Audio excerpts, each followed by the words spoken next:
बहुत ही भोला भाला सा आलसी लड़का था।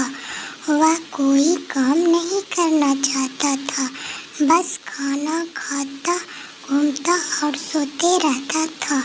एक दिन उसे किसी ने बताया कि एक आश्रम है जहाँ पर कुछ नहीं करना पड़ता है और हर दिन 2 समय का खाना और नाश्ता मिलता है। तुम वहाँ जा कर के रहो।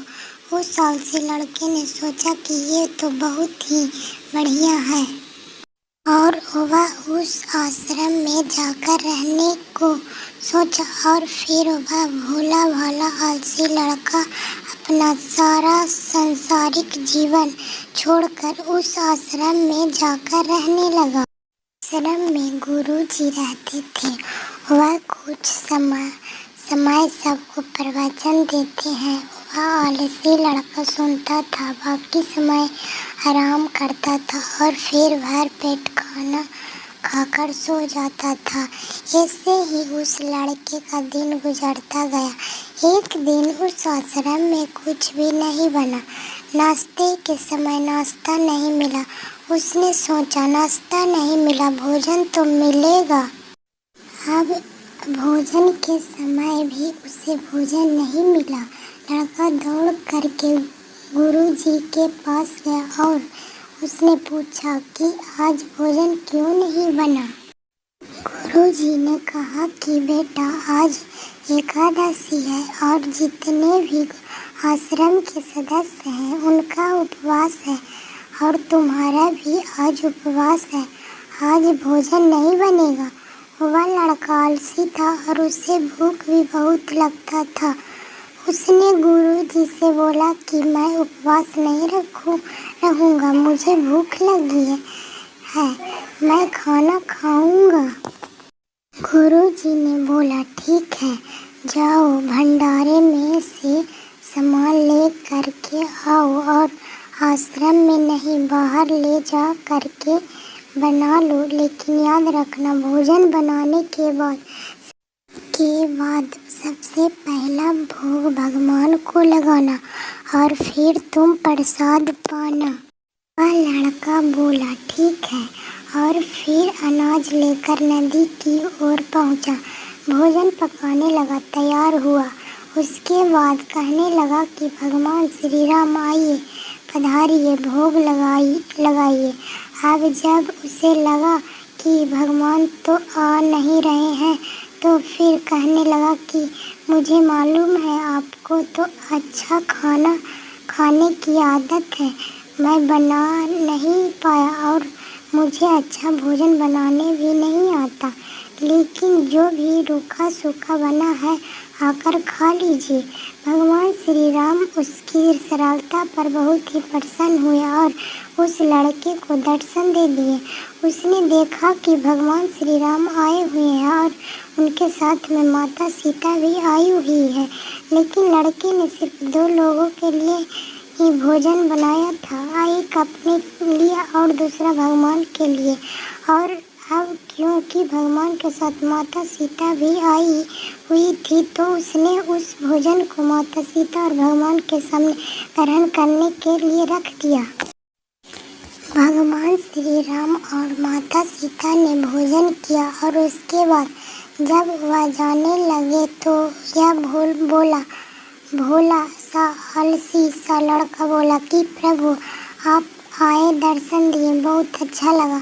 मुझे खाने को कुछ नहीं मिला, लेकिन कोई बात नहीं, लेकिन आपसे एक विनती है कि अगली बार जब आप आएंगे तो कितने लोग आएंगे ये बता दीजिए, ताकि मैं उतने लोगों के लिए भोजन बनाकर रखा रहूं। भगवान श्री राम मन ही मन मुस्कुराए और फिर अंतर्ध्यान हो गए। लड़का आश्रम गया, दिन बीतता गया और फिर एकादशी का दिन आया और इस बार उसने 3-4 लोगों के लिए अनाज ले करके खाना बनाने के लिए नदी के किनारे पहुंचा और उसने बड़े प्रसन्नता से भोजन बनाया और इंतजार करने लगा कि प्रभु आइए और भोग लगाइए। इस बार लड़का देखता है कि भगवान श्री राम पूरा राम दरबार ले करके आए हैं। जैसे माता सीता, लक्ष्मण, भरत, हनुमान जी और सभी लोग आए हैं। लड़के ने 3-4 लोगों का भोजन बनाया था और इस बार भी भोजन कम पड़ गया। लड़के ने निराश होकर भोजन को प्रभु के आगे रख दिया। उन्होंने भोजन किया और फिर चले गए और इस बार भी लड़का फिर से भूखा रह गया।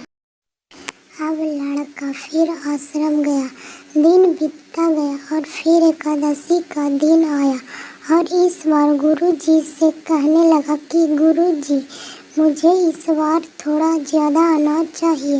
गुरुजी सोचने लगे कि यह इतना सारा अनाज का करता क्या है, कहीं इसे बेचता तो नहीं है। फिर उन्होंने कहा कि ठीक है, भूख से परेशान रहता है। लड़के ने कहा कि नहीं गुरुजी, मैं भूख से परेशान नहीं रहता हूँ। प्रभु के साथ बहुत लोग आते हैं, उनको भी तो भोजन करना पड़ता है। गुरुजी को लगा कि लड़का पागल हो गया है, लेकिन गुरुजी ने सोचा कि चलो एक बार चलकर देखते ही कि लड़का इस अनाज का करता क्या है। वह भोला सा लड़का अनाज ले करके नदी के किनारे पहुंचा और इस बार भोजन बनाया नहीं। उसने सोचा कि प्रभु हर बार ज़्यादा लोगों को ले करके आते हैं, इस बार वह जितने भी आएंगे खुद बना करके भोग लगा लेंगे और फिर प्रेम से प्रभु को बुलाने लगा। गुरुजी ये सब छुप कर देख रहे थे कि ये भोजन तो बनाया नहीं और प्रभु को बुला रहा है, लेकिन लड़के ने देखा कि इस बार प्रभु के साथ बहुत से लोग आए हुए हैं, तो उसने प्रभु के सामने हाथ जोड़ करके कहा कि प्रभु माफ़ करना, आप बहुत सारे लोग आते हो, मुझे संख्या पता नहीं होती है और मेरी हिम्मत भी नहीं होती है कि इतने सारे लोगों के लिए भोजन बनाओ।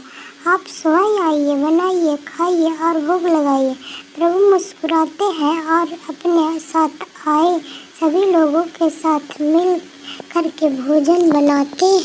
गुरुजी ये सब छुप करके देखते हैं और फिर लड़के के पास आ करके कहते हैं कि तुम ये क्या रहे हो।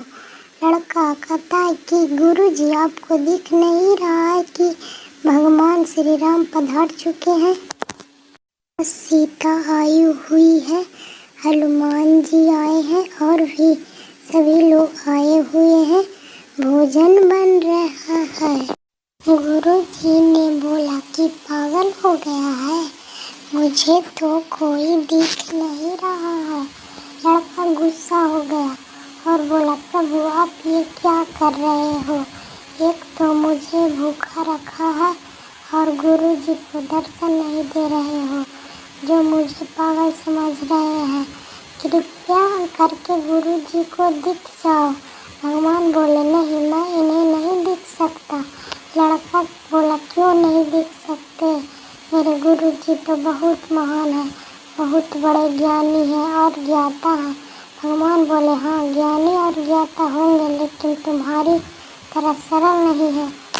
वो सरलता तुम में है, वे तुम्हारे गुरुजी में नहीं है।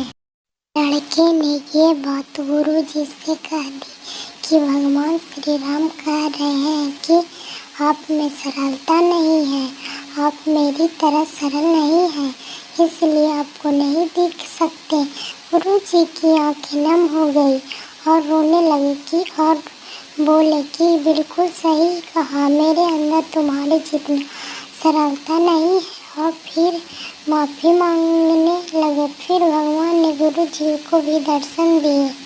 कहानी हमें सिखाती है कि जीवन में सरलता सबसे आवश्यक है। जितने सरल बने रहेंगे उतना जीवन में आगे बढ़ते चले जाएंगे। जब आप सरल होते हैं तो आप खुद भी मुस्कुराते हैं और दूसरों को भी मुस्कुराने की वजह देते हैं।